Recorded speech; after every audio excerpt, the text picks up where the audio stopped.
1 year after my husband's passing, I hired a firm to renovate his old office. I had just reached the church when the contractor called me and said, "Ma'am, I need you to come see what we discovered, but don't come alone. Bring your 2 sons." Why would you say that? My heart almost stopped when we arrived. Can you imagine getting that call? The one that rips your world apart again, just when you thought you were finally piecing it back together. But this time, it came with a chilling demand: don't come alone. Bring your sons.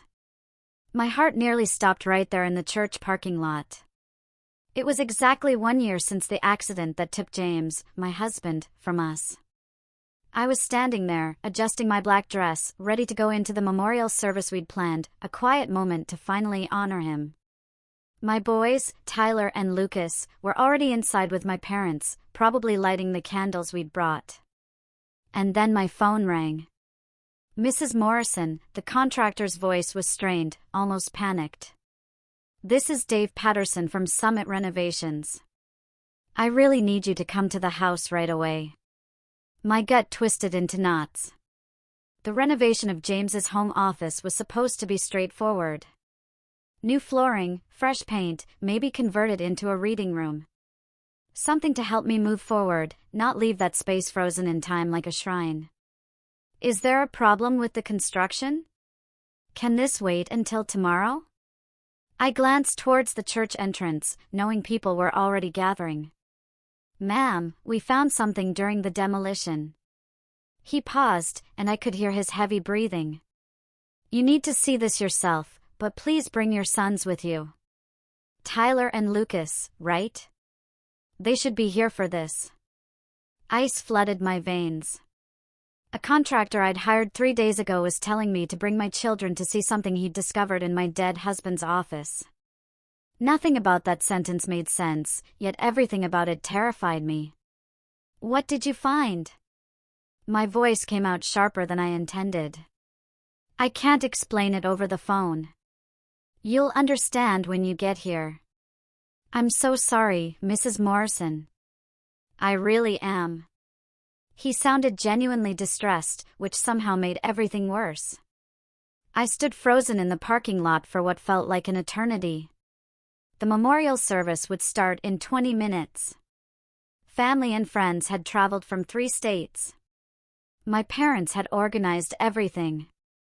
But something in Dave Patterson's voice told me that whatever waited at the house couldn't be ignored.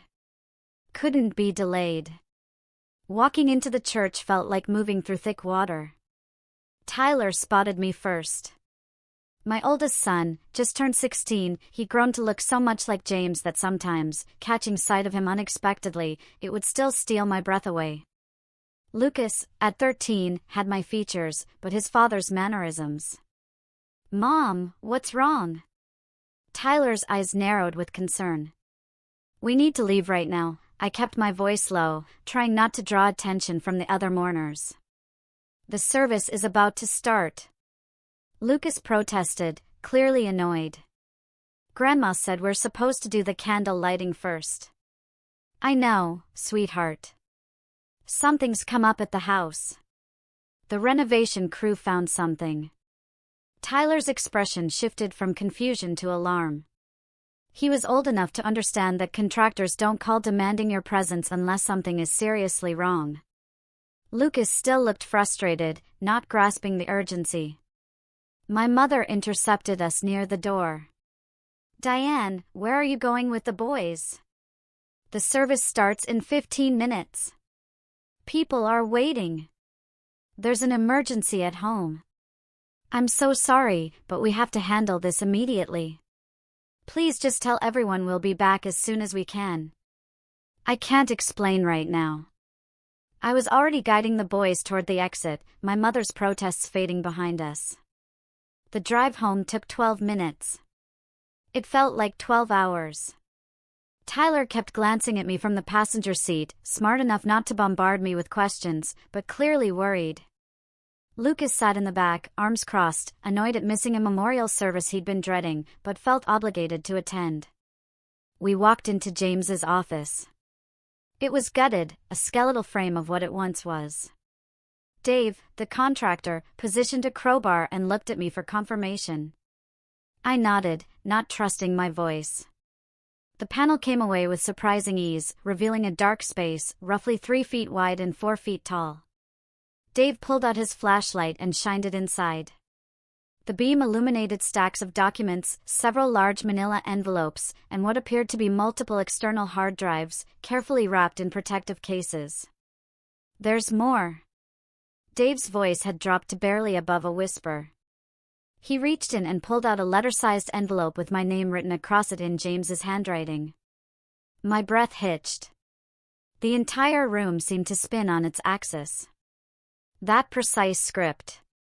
I'd seen it a million times on birthday cards, love notes, grocery lists. And there, staring up at me, was my name. Written by his hand. James's hand. "Maybe you should sit down before opening that," Dave suggested gently. I took the envelope with numb fingers and moved to the only chair left in the room. Tyler positioned himself behind me, one hand on my shoulder. Even Lucas crept closer, his earlier annoyance replaced with apprehension. Inside the envelope was a letter dated 3 weeks before James's death. Diane, if you're reading this, then something has happened to me.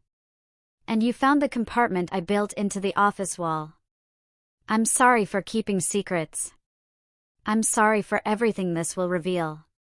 But you deserve to know the truth, and our sons deserve to understand who I really was. My hands trembled so badly that Tyler had to study the pages for me. For the past 8 years, I've been documenting evidence of massive fraud at Morrison & Associates. The architectural firm bearing my name has been involved in a scheme to approve substandard building materials for major construction projects across the state. My business partners, Gerald Rise and Paul Vasquez, have been taking bribes from suppliers in exchange for specifying their inferior products in our designs. Buildings that should last 50 years will be lucky to survive 20. Schools, hospitals, residential complexes, all compromised. I stopped reading. The words weren't making sense.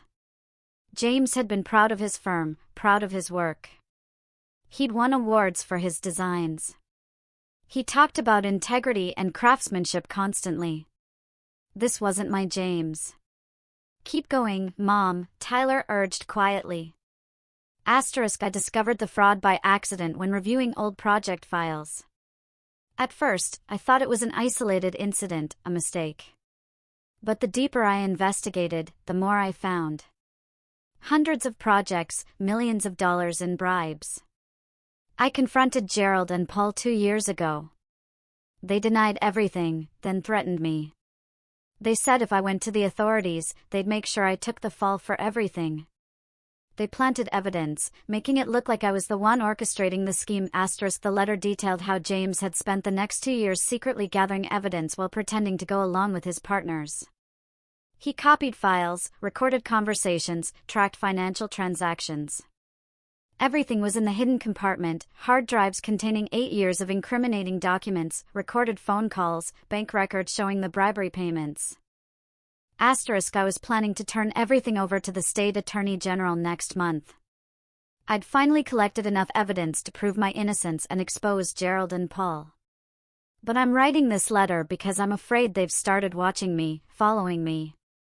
I think they suspect what I'm doing. If something happens to me, if there's an accident or I disappear, it won't be random chance. It will be them. The room spun around me. James's car accident. The police had ruled it a tragic case of hydroplaning on a wet road. His vehicle had gone off a bridge during a rainstorm. They found no evidence of foul play, no mechanical tampering, just a terrible accident on a dangerous stretch of highway. The evidence in this compartment is everything the authorities will need. Contact the state attorney general directly. Don't trust local police. I don't know how deep the corruption goes. Give them the hard drives and documents. They'll find enough to put Gerald and Paul away for decades. I'm sorry I couldn't protect you and the boys from this. I'm sorry I let my fear keep me silent for so long. I love you all more than anything. Please forgive me, James. Silence filled the office. Dave Patterson stood awkwardly by the wall, clearly having read enough of the letter to understand its significance. Tyler's hand tightened on my shoulder. Lucas had tears streaming down his face. Dad was murdered. Lucas's voice cracked on the last word. We don't know that, I said automatically, though the words felt hollow even as I spoke them. The letter says they were following him. It says if something happened, it would be them. Tyler's voice shook with anger. His accident happened 3 weeks after he wrote this. That's not a coincidence. Dave cleared his throat carefully. Mrs. Morrison, I think you need to call someone. A lawyer, maybe, or the authorities. This is way beyond a renovation project. He was right, but I couldn't seem to make my body move. For a year, I'd been grieving my husband's death as a tragic accident. I comforted our sons by saying their father's death was just terrible luck. Wrong place at the wrong time. I'd slowly been accepting that life sometimes deals cruel, random blows. Now everything had shifted. James hadn't died in a random accident.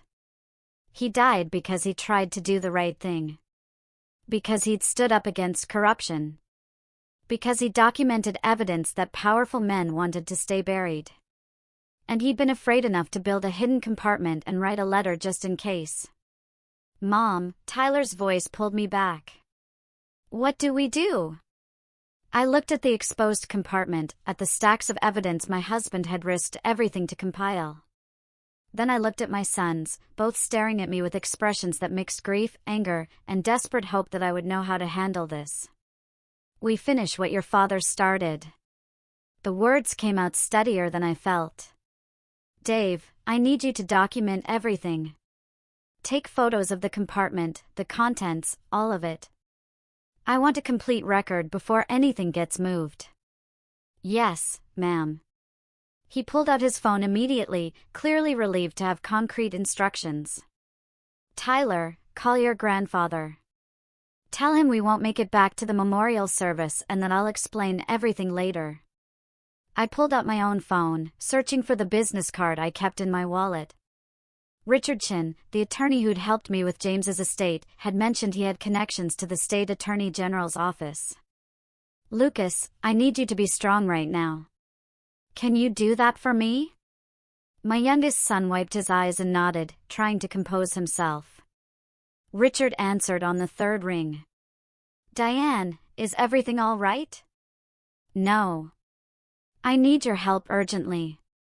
How quickly can you get to my house? And do you have a direct line to someone at the state attorney general's office? To his credit, Richard didn't waste time with questions. I can be there in 30 minutes. And yes, I know several people in that office. What's happened? My husband was investigating fraud at his firm before he died. He left evidence. A lot of evidence. I think he was killed because of it. The silence on the other end lasted only a second. Don't touch anything. Don't let anyone in the house except me. I'm leaving right now. Dave finished photographing the compartment and its contents from every angle. I've got everything documented. What do you want me to do with my crew? Send them home for the day. I'll pay for the full day's work, but I need the house cleared immediately. Understood. He hesitated at the office door. Mrs. Morrison, I'm really sorry about your husband, but I think you should know what he did, gathering all this evidence while those men were threatening him. That took serious courage. After Dave left, the three of us sat in James's gutted office, surrounded by the evidence of his secret investigation. Tyler carefully removed items from the compartment, laying them out on the floor in organized rows. Lucas found a box and started carefully packing the hard drives, his hands shaking slightly, but his movements deliberate. I reread James's letter 3 times, finding new details each time. He'd mentioned specific projects, named the suppliers involved in the bribes, even documented the threats Gerald and Paul had made. This wasn't just evidence of fraud. This was a roadmap to prosecution. My phone buzzed with texts from family members asking where we'd gone. My mother called twice before I finally answered, giving her the briefest explanation possible and promising details later. The disappointment in her voice stung, but there was no way to make her understand over the phone that we'd just discovered James might have been murdered. Richardson arrived in 23 minutes, slightly out of breath. He took one look at the evidence spread across the office floor and immediately made a phone call. "Susan, it's Richardson. I'm going to need you to come to a client's house right away." "No, this can't wait. Trust me, you'll want to see this yourself." "Yes, I understand it's Sunday. This involves potential homicide related to a major fraud case." He gave my address and hung up. "Susan Martinez, senior prosecutor with the Attorney General's office. She's on her way now. Tell me everything from the beginning." Walking Richard through the discovery felt surreal. He examined the letter, reviewed the photographs Dave had taken, and carefully inspected some of the documents from the compartment without disturbing them too much. "This is extraordinary," he said quietly. "Your husband built an ironclad case. Bank records, recorded conversations, project files showing the substitutions. If even half of this is admissible, it would be enough to bring down everyone involved." "Can it prove they killed him?" Tyler asked bluntly. Richard's expression sobered. "That's harder. The evidence shows motive, shows they had reason to want him silenced. But proving they actually caused the accident will require the authorities to reopen that investigation. They'll need to look at his car again, review the accident scene, interview witnesses." "It's possible." Susan Martinez arrived an hour later with 2 other attorneys and a forensic accountant. She was a sharp-eyed woman in her 40s who radiated competence and barely controlled intensity. After viewing the evidence, she made several more phone calls and soon our house filled with official personnel. The state police sent investigators. The Attorney General himself called to speak with me personally. Forensic specialists carefully removed every item from the compartment, documenting and cataloging everything. Our quiet home became command central for what Susan described as potentially the largest corruption case the state had seen in decades. Through it all, Tyler and Lucas stayed close. They answered questions when asked, provided details about their father's behavior in the months before his death. Tyler remembered James seeming distracted and worried. Lucas recalled how their father had started taking different routes to work, varying his schedule unpredictably. Details that had seemed like stress from a demanding job now looked like the actions of a man who knew he was in danger. By 9 that evening, the authorities had removed all the evidence and promised to update me regularly on their investigation. Susan Martinez sat with me in the living room after everyone else had left. "I want you to understand what's about to happen," she said carefully. "This will become a major news story. Your husband's death will be reinvestigated publicly. Gerald Rise and Paul Vasquez will be arrested, probably within the next few days. There will be media attention, probably intense. You and your sons need to prepare for that." "I don't care about the media." My voice sounded hollow. "I just want to know if they killed my husband. We'll find out. I promise you that." Susan's eyes were fierce. "The evidence James compiled is remarkable. He documented everything with incredible precision. That suggests he knew what he was doing would be important, that it would need to stand up to serious scrutiny. He was building a case that would work whether he was alive to present it or not." After she left, I sat with Tyler and Lucas in the living room. The memorial service we planned had happened without us. My phone showed dozens of missed calls and worried messages. My mother had left 3 increasingly frantic voicemails. "We should probably call Grandma," Tyler said quietly. I knew, but I didn't move. Explaining this to my parents, to James's parents, to everyone who'd believed his death was a tragic accident, it felt overwhelming. Dad was a hero, wasn't he? Lucas looked at me with red-rimmed eyes. He tried to stop bad people even though he knew it was dangerous. Yes, sweetheart. Your father was very brave. I wish he'd told us. Tyler's voice was tight with emotion. I wish he'd asked for help instead of doing it alone. He was trying to protect us. He thought if we didn't know, we'd be safer. But we weren't safer, Tyler countered, his voice cracking. We just didn't know the truth. He stood abruptly and walked to the window. For a whole year, I thought Dad died because of bad weather and bad luck. I was angry at him for driving in the rain, for taking that route, for leaving us. Now I find out he died because he was trying to do the right thing, and I can't even tell him I'm proud of him. Lucas started crying again, and I pulled him close. Tyler stayed at the window, his shoulders shaking silently. We grieved together in a new way that night, mourning not just James's death, but the year we'd spent misunderstanding it. The news broke 2 days later. Gerald Rise and Paul Vasquez were arrested at their homes on multiple counts of fraud, bribery, and corruption. The story dominated local headlines immediately. Architects' hidden evidence exposes major fraud ring ran in the morning paper. By evening, national news had picked it up. James's accident investigation was officially reopened. State police brought in accident reconstruction specialists and automotive forensics experts.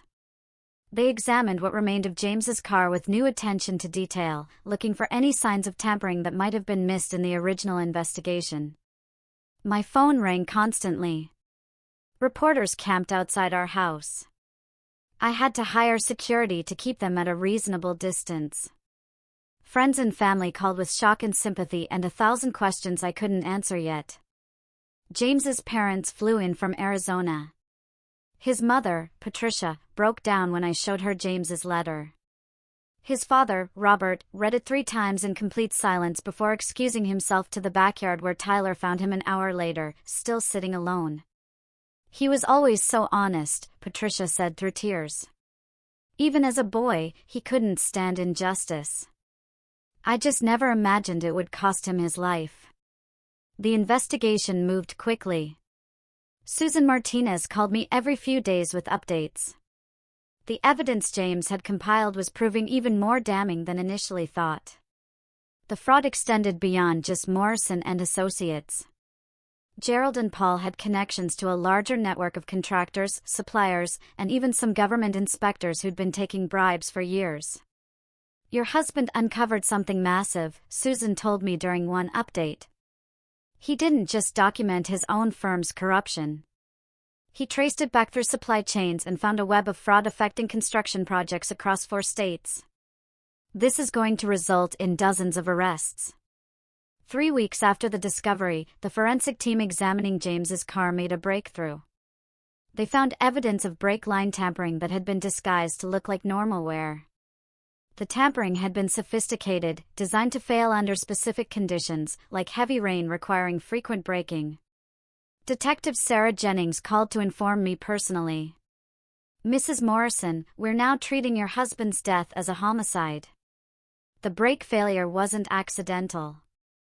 Someone with mechanical knowledge deliberately sabotaged his vehicle. I'd known this was coming. James's letter had prepared me for it. But hearing the official confirmation still hit like a physical blow. Can you prove who did it? We're working on it. We've identified a mechanic who did some work on your husband's car 2 days before the accident. He's been interviewed, and we're looking into his connections to Rise and Vasquez. Phone records show calls between them around that time. The mechanic, it turned out, was a man named Dennis Kruger, who had done occasional work for Morrison and Associates. Phone records showed Gerald had called Dennis 3 times in the week before James's death. Bank records showed a payment of $15,000 to Dennis 2 days after the accident, logged as consulting fees. Dennis was arrested and, facing serious charges, agreed to cooperate. His testimony confirmed what James's letter had suggested. Gerald and Paul had discovered James was gathering evidence. They'd hired Dennis to sabotage the brakes in a way that would look like mechanical failure, knowing James frequently drove that particular highway route. The confession made national news. What had started as a corruption investigation had become a murder case. Gerald Rise and Paul Vasquez were charged with first-degree murder along with their fraud charges.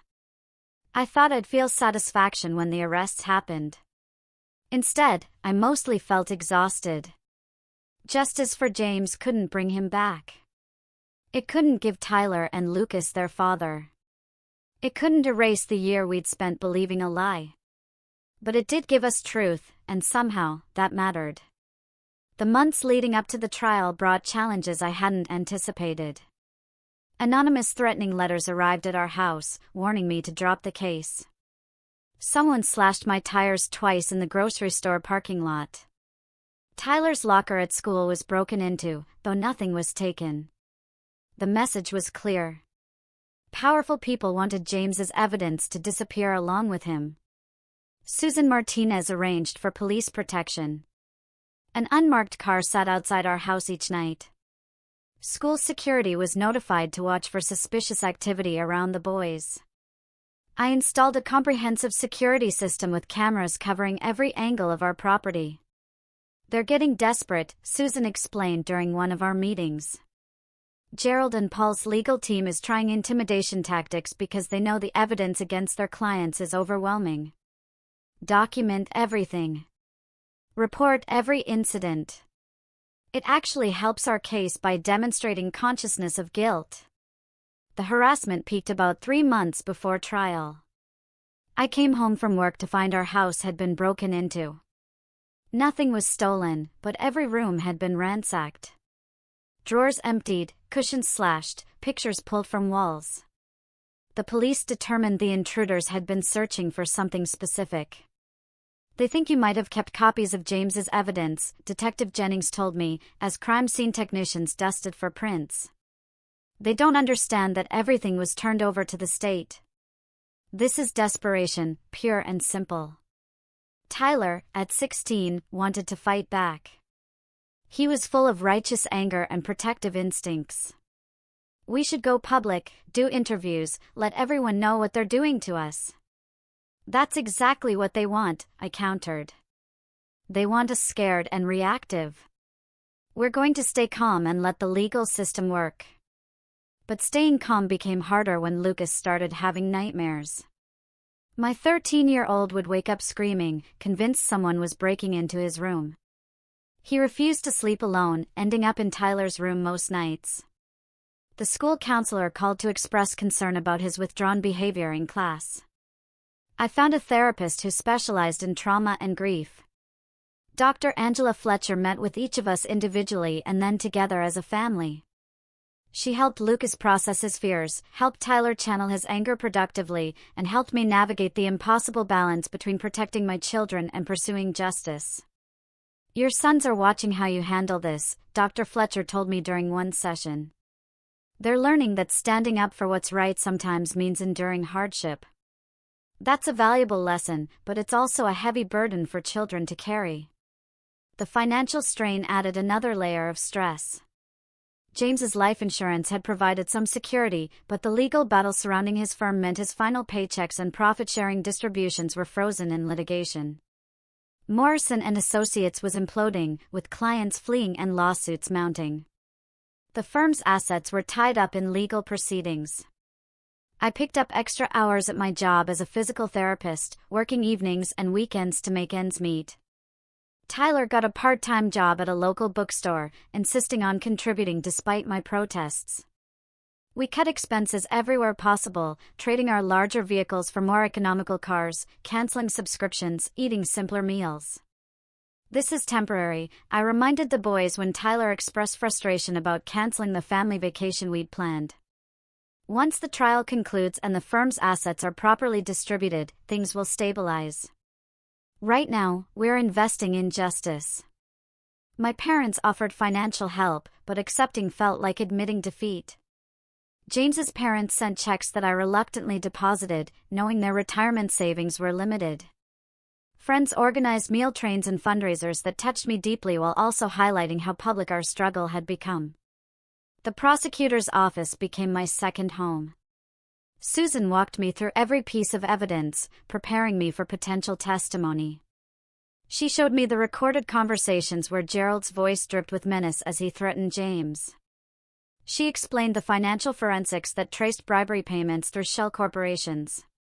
She detailed the structural engineering report showing how the substandard materials endangered lives. The defense will try to paint James as a disgruntled employee making false accusations, Susan warned. They'll claim he fabricated evidence because he was being pushed out of the firm. We need you prepared for them to attack his character. Hearing strangers dissect James's personality, question his motives, and suggest he'd been dishonest felt like being stabbed repeatedly.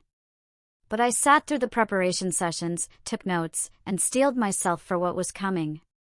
The media attention intensified as trial approached. Our story had evolved from local news to national coverage. Documentary producers reached out requesting interviews. Publishers offered book deals. Everyone wanted a piece of the architect who died exposing corruption. I declined most requests but agreed to one televised interview with a respected journalist who'd covered white-collar crime for decades. The interview aired 2 weeks before trial and I used it to frame the narrative on our terms. My husband wasn't a hero because he died, I told the interviewer. He was a hero because he chose integrity when silence would have been easier and safer. He knew the risks. He took them anyway because he couldn't live with himself if he stayed quiet while people were endangered by fraud. The interview generated enormous public interest. Social media exploded with support for James and outrage at Gerald and Paul. Defense attorneys complained about prejudicial publicity, but the judge ruled that factual reporting on a matter of public interest didn't constitute grounds for dismissal. Tyler and Lucas watched the interview together, seeing their mother speak publicly about their father for the first time since his death. Afterward, Lucas hugged me tightly and whispered, "You made Dad sound exactly like he was." Thank you for that. The trial took 8 months to begin, a grueling process of preparation. The evidence James had compiled formed the backbone of the prosecution's case. His recorded conversations, his meticulously documented financial records, his project files showing the material substitutions, all of it proved invaluable. During the trial, I sat in the courtroom every day with Tyler and Lucas beside me.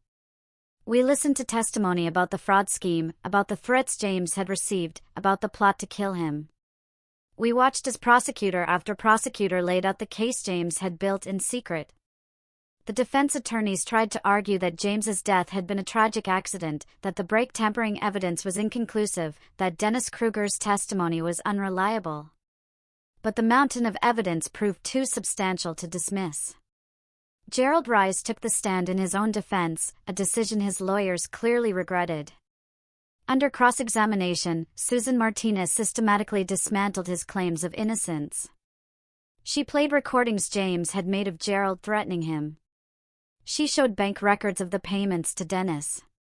She walked through the timeline, proving Gerald had both motive and opportunity. Paul Vasquez never testified, but his silence didn't help him.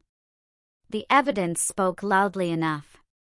The jury deliberated for 2 days. When they returned with guilty verdicts on all counts, Tyler grabbed my hand so tightly I lost feeling in my fingers. Lucas buried his face in my shoulder. Around us, James's parents wept. Gerald Rice and Paul Vasquez were each sentenced to life in prison without parole for murder, plus additional decades for the fraud charges. Dennis Kruger received 25 years for his role in James's death. Walking out of the courthouse that day felt surreal. Reporters shouted questions. Camera flashes went off constantly. But for the first time in nearly 2 years, I felt like I could breathe properly. "Dad would be proud of you," Tyler said as we navigated through the crowd. "You finished what he started." "We finished it," I corrected. All of us, together. The aftermath of the trial brought unexpected developments. The buildings constructed with substandard materials had to be inspected and, in many cases, retrofitted or demolished. The state established a victim compensation fund for people affected by the fraud. Multiple lawsuits were filed against the surviving partners at Morrison and Associates. James's reputation was fully restored, and then some. The State Bar Association posthumously honored him with their Integrity Award.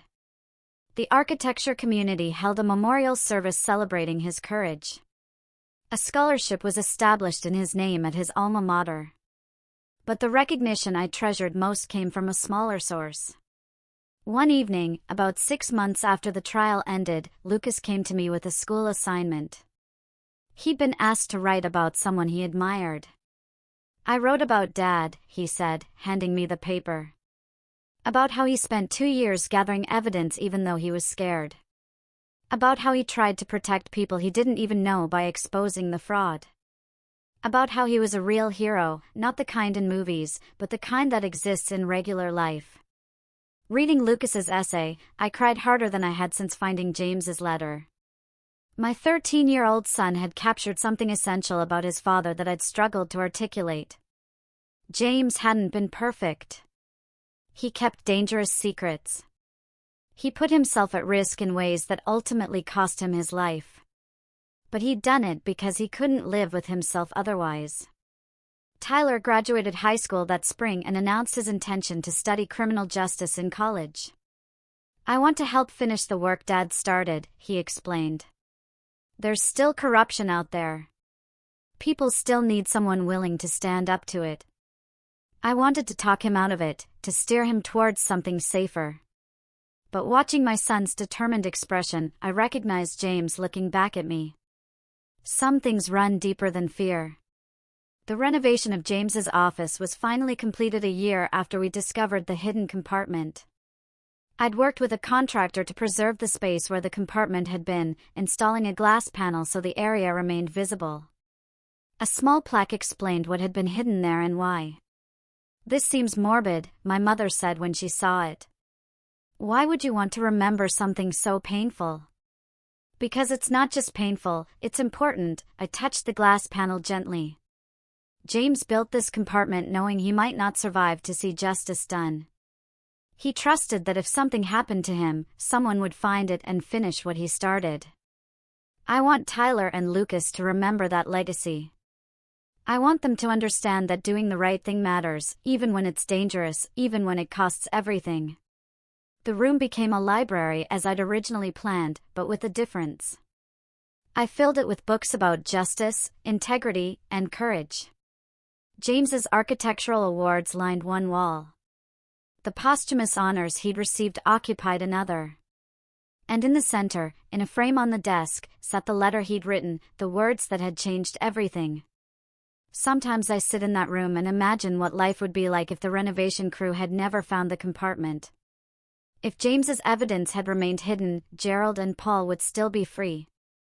Buildings constructed with inferior materials would continue standing, potential death traps waiting for the right disaster. Dennis Kruger would never have faced justice for his role in James's murder. And we would still believe James had died in a random accident, never knowing he'd spent his final years fighting a battle we couldn't see. The truth brought pain, but it also brought closure. Understanding why James died helped us grieve properly. Knowing he tried to do the right thing gave meaning to his death in a way that random chance never could. On the 2nd anniversary of finding the compartment, Tyler, Lucas, and I held a private memorial service in the library. We read James's letter aloud together, taking turns with the paragraphs. We talked about how his investigation had led to reforms in building safety regulations. We discussed the families who'd received compensation because of the evidence he'd gathered. "Do you think Dad knew?" Lucas asked quietly when he built that compartment and wrote the letter. "Do you think he knew he wasn't going to make it?" I'd wondered the same thing many times. I think he knew it was possible. I think he prepared for the worst while hoping for the best. "He saved a lot of people," Tyler said. "The buildings that got inspected and fixed, the new regulations that will prevent this from happening again, all of that exists because he wouldn't stay silent." We stood together in the library, 3 people bound by love and loss and the complicated legacy of a man who'd chosen integrity over safety. Outside, life continued as normal. But inside that room, surrounded by evidence of James's courage and sacrifice, we held on to something precious. The truth he'd risked everything to preserve. The justice he'd worked so hard to achieve. and the lesson he'd left behind, that some things matter more than fear, that doing the right thing is worth any cost, and that sometimes the bravest act is simply refusing to look away from corruption, even when looking means seeing your own death approaching. James had looked, he'd seen, and he documented everything anyway, trusting that love and truth would outlast whatever came next. Standing in his library, holding our sons close, I knew his trust had been justified. The truth had survived. Justice had prevailed. And his legacy lived on in Tyler's determination to fight corruption and in Lucas's understanding that real heroism exists in everyday choices to do what's right. The hidden compartment stood empty now, preserved behind glass as a reminder. But the space James had created was never really about the physical hiding place. It was about creating room for truth to survive even in the darkest circumstances. That space would always exist in our family, protected and honored, a testament to one man's refusal to let corruption win, no matter the cost. And every time I sat in that library, surrounded by James's legacy, I felt his presence in a way that transcended grief. Not the absence of the man I'd lost, but the enduring power of the principles he'd lived and died defending. The contractor who had made that first phone call, who'd insisted I bring my sons before revealing what he'd found, had been wiser than he knew. Tyler and Lucas needed to be there for that discovery. They needed to see their father's hidden work, to understand the battle he'd fought in secret, to learn that courage sometimes means preparing for the worst while fighting for the best. That lesson, more than any inheritance or memory, was the greatest gift James left behind. And every day, in ways large and small, we try to honor it. What about you? Have you ever had a moment where you realized someone you thought you knew had a secret, a fight they were waging alone? Or perhaps, like us, you were forced to confront a truth that changed everything you thought you knew? I'd really love to hear your thoughts in the comments below.